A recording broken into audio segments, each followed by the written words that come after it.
लेकिन अगर कोई ये कहे आपके पास आके मैं एक अच्छा इंसान बनना चाहता हूँ, तो ये हम आखिरी बात करेंगे, लेकिन व्हाट वुड यू से टू दैट पर्सन, क्योंकि नोबेलिटी के साथ मैं इसको जोड़ रही हूँ। जी जी, देखिए आपने जो कहा है ना कि करेक्टर की इन अदर वर्ड्स आप करेंगे करेक्टर की क्या डेफिनेशन है।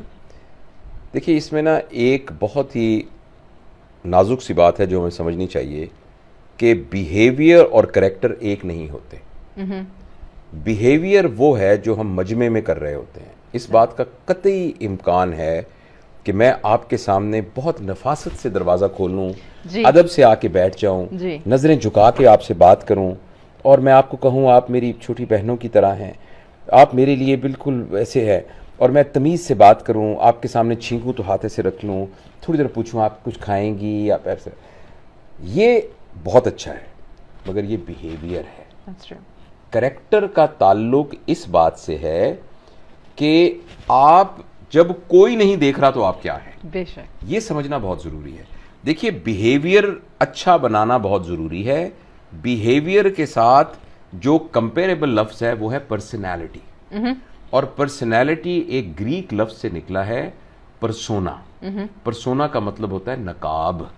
और जब वो यानी यूनान के अंदर ड्रामे हुआ करते थे तो वहाँ स्टेडियम के अंदर नकाब पड़े होते थे, एक बादशाह का, एक वजीर का, एक फ़कीर का, एक कैदी का, एक कातिल का, एक मकतूल का, तो अपने सामने रख लेते थे और करके वो डायलॉग बोलते थे। सही।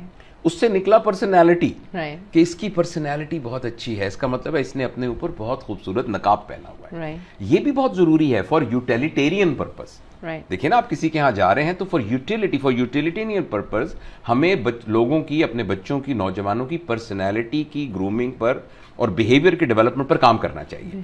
लेकिन जो असल चीज़ है वो है किरदार, करेक्टर। करेक्टर का मतलब ये है कि कोई शख्स किसी काम को इस बुनियाद पर करे कि उसे अच्छा काम करना अच्छा लगता है।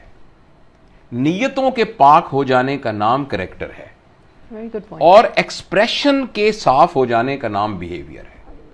अच्छा, अब करेक्टर कैसे पाक होगा, इसके लिए वो सारा काम है जो आप करती हैं, पेरेंटिंग का काम, जिसके जरिए से बच्चे के अंदर ट्रेनिंग को, यानी उसकी तरबियत को ट्रेनिंग ना समझा जाए। बेशक।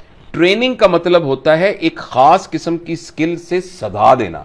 जैसे पेवलॉव के एक्सपेरिमेंट के अंदर कुत्ते को घंटी बजाकर खाना दे के मुंह से सलाइवा क्रिएट कर दिया, जैसे तोते के मुंह के अंदर कोई मीठा डाल के उसको तोप चलाना सिखा दिया, जैसे रीछ को तार पर चलना सिखा दिया हंटर या उसको कोई रिवॉर्ड देने के साथ। इसको हम ट्रेनिंग कहते हैं, इसको उर्दू में सधाना कहते हैं। सधाने के लिए जानवरों को सिधाया जाता है, ह्यूमंस को भी सिधाया जा सकता है।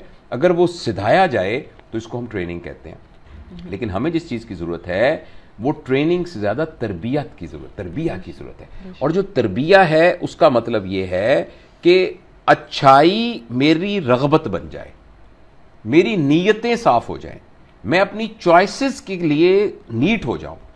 मैं इतना स्ट्रांग हूं कि मैं जानता हूं कि अगर मेरी चॉइस बुरी है तो मैं उसे डाइवर्ट कर लूं, चेंज कर लूं। ऐसा नहीं, मेरी चॉइस बुरी है ही नहीं, I can't do it. Character के अगर ना मेरा बेटा करेक्टरफुल है, इसका मतलब यह है कि अगर कोई ये कहेगा कि आपके बेटे ने झूठ बोला तो आप कहेंगे ऐसा हो ही नहीं सकता।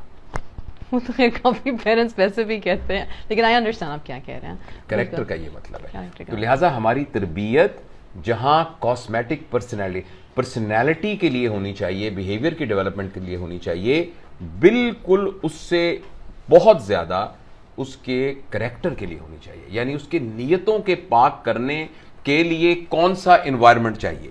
इस सिलसिले में मैं, आपने कहा ये आखिरी सवाल है, मैं एक बात और अर्ज करना चाहता हूं कि हम सब वेस्ट से सीखे हुए हैं, क्योंकि बहरहाल वेस्ट ने साइकोलॉजी में, कॉग्निटिव साइकोलॉजी में बहुत काम किया और वहाँ से हमें बहुत सारी चीज़ें मिली। इसलिए हमारा दिमाग साइंसी दिमाग है और हम हर चीज़ को कॉज एंड इफेक्ट के लिहाज से देखते हैं। लेकिन वो तमाम लोग जो अपने बच्चों की, नौजवानों की तरबियत करना चाहते हैं, उनसे मैं ये अर्ज़ करूँगा कि कुछ बातें जिनको हम साइंटिफिकली नहीं समझा सकते उन पर भी गौर कीजिए। और उनमें एक बहुत बड़ी जो फैक्टर है ना, वो दुआ की ताकत है। बेशक। दुआ की ताकत को अंडर एस्टिमेट ना कीजिए। करते हैं लोग। आप अपने बच्चों की तरबियत के लिए जो करें, जो हालात बना लें, लेकिन आखिरकार आपको खुदा के हुजूर उसको पेश करना है कि ये सब कुछ मैंने कर लिया, मगर एक्चुअल जो हदीस शरीफ का मफहूम है कि इंसानों के दिल खुदा की 2 उंगलियों के दरमियान है, उसका दिल जहां चाहे उसको फेर दे।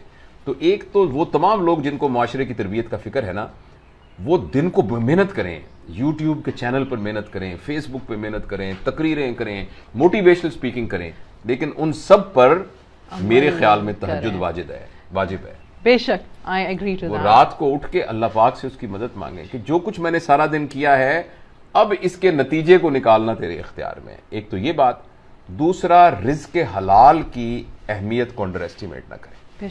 आप जो मर्जी करते रहें, जितनी मर्जी स्ट्रैटेजीज अपना लें, जितने मर्जी टेक्निक, अगर आपके बच्चों के मुंह में हराम रिज़्क़ जा रहा है, उसका आउटकम कभी भी ठीक नहीं होगा। और हलाल और हराम का सही कॉन्सेप्ट समझना बहुत जरूरी है। हराम का ये मतलब नहीं है कि शराब हराम है और जुआ हराम है और खंजीर हराम है। हराम का मतलब ये भी है कि हम जो काम कर रहे हैं, जिसका हमें मुआवजा मिल रहा है, हम उसका हक अदा कर भी रहे हैं कि नहीं कर रहे। हम जो काम कर रहे हैं, हम कोई उसमें कॉन्फ्लिक्ट ऑफ इंटरेस्ट तो लेके नहीं आ रहे। हम जो काम कर रहे हैं उसमें किसी का हक तो नहीं मार रहे। तो मेरा ख्याल है कि वालिदैन को, असातिज़ा को, ट्रेनर्स को इन 2 चीज़ों का बहुत ख्याल करना चाहिए, दुआ की ताकत का और अपने रिस्क में हलाल को दाखिल करने का। बेशक।